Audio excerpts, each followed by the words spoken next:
शर्मा की जगह फिर से वसुंधरा राजे का राज तिलक होगा।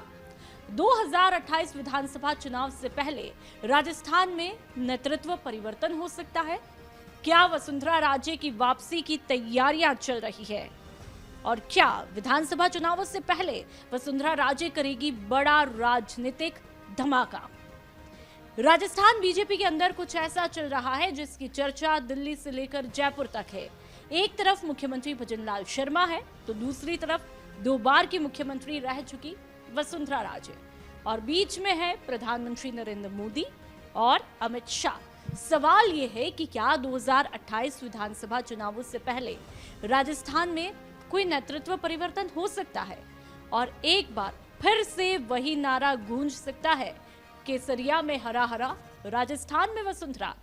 क्योंकि राजस्थान की राजनीति में वसुंधरा राजे केवल एक पूर्व मुख्यमंत्री नहीं है, वे एक राजनीतिक संस्था है, एक ऐसा चेहरा जिसने बीजेपी को राजस्थान में सिर्फ चुनाव जिताकर नहीं दिया बल्कि एक ऐसा संगठनात्मक ढांचा भी खड़ा किया जिसकी जड़ें आज भी राज्य के लगभग हर जिले, हर संभाग और हर प्रमुख सामाजिक वर्ग तक फैली हुई है। यही वजह भी है कि जब भी 2028 विधानसभा चुनाव की बात शुरू होती है तो उसके साथ एक और सवाल अपने आप जुड़ता है। क्या बीजेपी आखिरकार फिर से वसुंधरा राजे को चुनावी नेतृत्व सौंप सकती है? क्या दिल्ली को यह महसूस हो सकता है कि राजस्थान जैसा बड़ा और जटिल राज्य जीतने के लिए आखिरकार उसी चेहरे की जरूरत है जिसने 2003 और 2013 में बीजेपी को ऐतिहासिक जीत दिलाई थी? तो वहीं 2014 के लोकसभा चुनाव में राजस्थान की मुख्यमंत्री के रूप में वसुंधरा राजे के नेतृत्व में बीजेपी ने राज्य की सभी 25 सीटें जिताकर एक बड़ा इतिहास भी रचा था। ये एक महत्वपूर्ण बात समझने की यहाँ पर यह होगी कि इन जीतों का सबसे बड़ा कारण नरेंद्र मोदी की लोकप्रियता भी थी, इसमें कोई भी विवाद नहीं है। लेकिन राजनीतिक विश्लेषक ये मानते हैं कि मोदी लहर को जमीन तक पहुंचाने के लिए मजबूत राज्य संगठन की जरूरत भी थी और राजस्थान में वह संगठन लंबे समय तक वसुंधरा राजे के नेतृत्व में तैयार हुआ था। यानी तस्वीर बिल्कुल साफ है, मोदी फैक्टर ही नहीं था उस वक्त, इंपैक्ट राज्य लेवल पर वसुंधरा फैक्टर भी मौजूद था।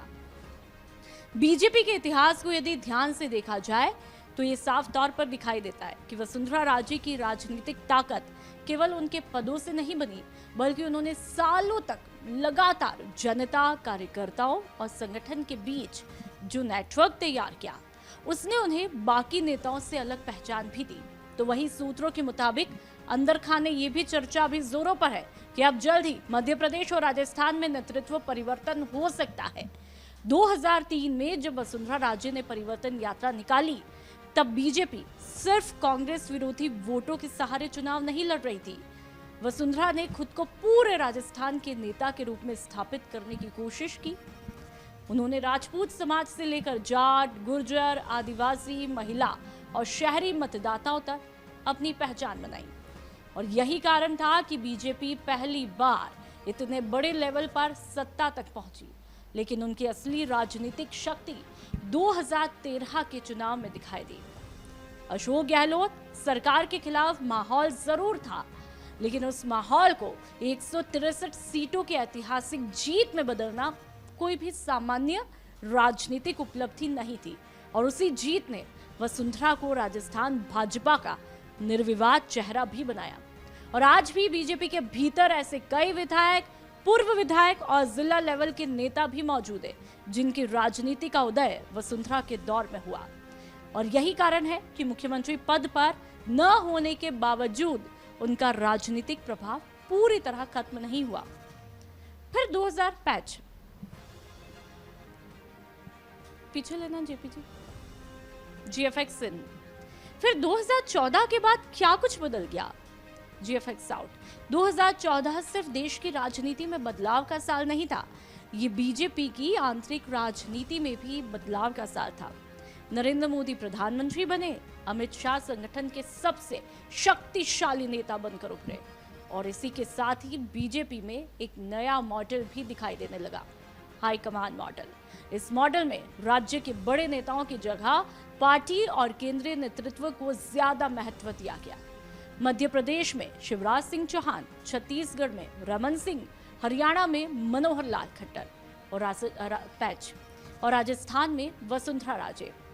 इन सभी नेताओं का कद बड़ा था, लेकिन धीरे धीरे पार्टी ने संदेश दिया कि अंतिम फैसला दिल्ली का होगा। 2023 में राजस्थान इसका सबसे बड़ा उदाहरण भी बना। जीएफएक्स इन, अगर वसुंधरा इतनी ताकतवर थी तो सीएम क्यों नहीं बनी? जीएफएक्स आउट, ये वो सवाल है जो आज भी राजस्थान बीजेपी के कार्यकर्ताओं के बीच पूछा जाता है। 2023 में बीजेपी को बहुमत मिला।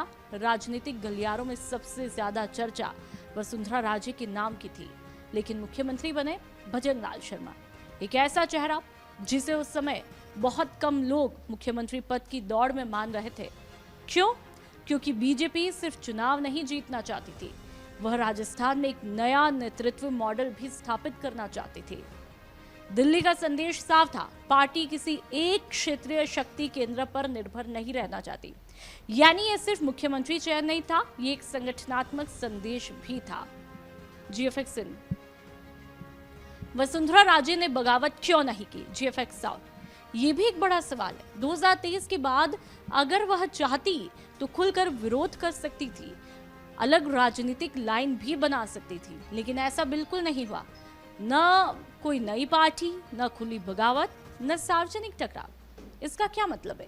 कई राजनीतिक विश्लेषक ये मानते हैं कि वसुंधरा ने टकराव नहीं, इंतजार का रास्ता चुना है, क्योंकि राजनीति में कई बार समय सबसे बड़ा हथियार होता है। तो कुछ राजनीतिक विश्लेषकों का मानना है कि बीजेपी के लिए 2028 का चुनाव सिर्फ कांग्रेस के खिलाफ लड़ाई नहीं होगा, ये चुनाव इस बात की भी परीक्षा होगा कि क्या पार्टी का नया नेतृत्व मॉडल राजस्थान जैसे बड़े राज्य में पूरी तरह सफल हुआ या नहीं। अगर आने वाले सालों में बीजेपी को लगे कि चुनावी मुकाबला कठिन हो रहा है, अगर संगठन को लगे कि कार्यकर्ताओं को एकजुट करने के लिए एक बड़े चेहरे की जरूरत है, अगर सर्वे ये संकेत दे कि वसुंधरा राजे अब भी राज्य की सबसे लोकप्रिय भाजपा नेता है, तो राजनीति की दिशा बदल भी सकती है। और अगर ऐसा हुआ तो शायद राजस्थान की राजनीति एक बार फिर उसी मोड़ पर पहुंच जाए जहां से उसने 2 दशक पहले अपनी यात्रा शुरू की थी।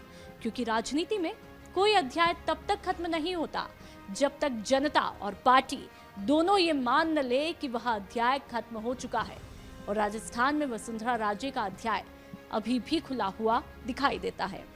यही कारण है कि 2028 के करीब आते आते ये सवाल और बड़ा होता जाएगा, क्या बीजेपी राजस्थान में नए नेतृत्व के साथ में आगे बढ़ेगी या फिर चुनावी जीत की गारंटी समझे जाने वाले अपने सबसे अनुभवी चेहरे वसुंधरा राजे की तरफ लौटेगी।